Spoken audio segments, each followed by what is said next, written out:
Capitalism and Socialism, the real story textbooks don't tell you. Hey everyone, today we're going to talk about capitalism and socialism, but not in the usual way. Because in this video, I'm not going to tell you which one is better. Instead, we're going to discuss a truth none of us learned in school. No system works the way it's promised in textbooks. The promise is on paper. What does capitalism promise you? Freedom, equal opportunity, a world where hard work pays off. Work hard, be entrepreneurial, succeed, it says. On paper, everyone starts the race equally. The best wins. What does socialism say? Equality, justice, the end of exploitation. Everyone shares equally, no one exploits anyone, it says. On paper, everyone gets what they need.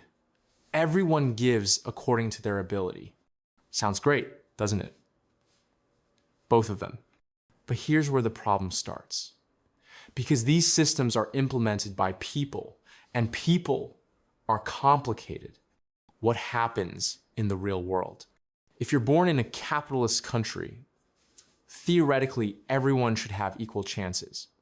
But in practice, does a child from a wealthy family have the same starting line as a child growing up in a working class neighborhood? When one grows up with private schools, language courses, and overseas education, while the other starts working after high school to support their family, is this equal opportunity? In a socialist system, theoretically everyone should be equal. But who decides what equality means? A bureaucrat? A party official? A committee? And these people are human too. When they get power, most of the time they don't want to let it go. Systems that start for the people often end up continuing for the party. Human nature or system failure? Maybe the real question is this: does the system corrupt people, or do people corrupt the system? Do people become selfish because capitalism rewards greed, or does capitalism work this way because people are already like that? Does socialism make people lazy, or centralized power always prone to corruption? History shows us this. In both systems, people manage to find the loopholes. In capitalist countries, corporations evade taxes, form monopolies, influence the state, and twist laws in their favor.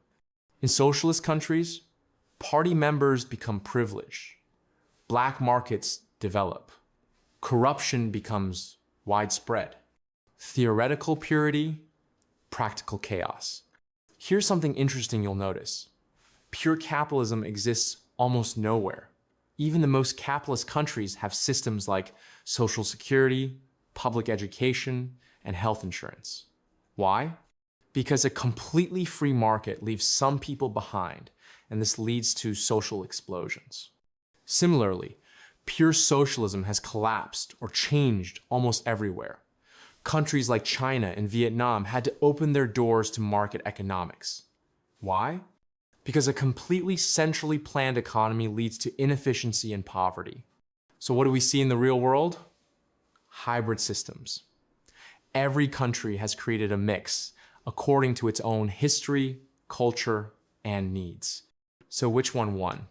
If you're asking this question, you're still thinking with textbook logic. Because there's no winner. What's happening is this.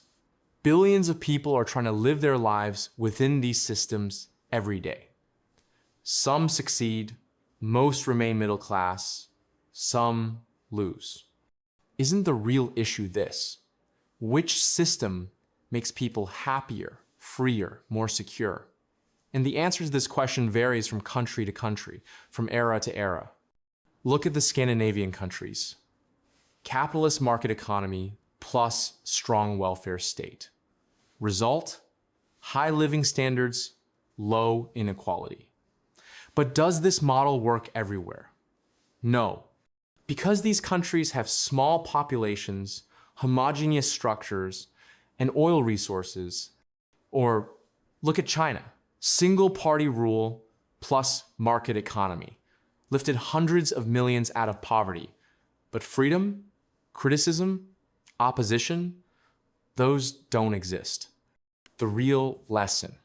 If you're going to take one thing from this video, let it be this.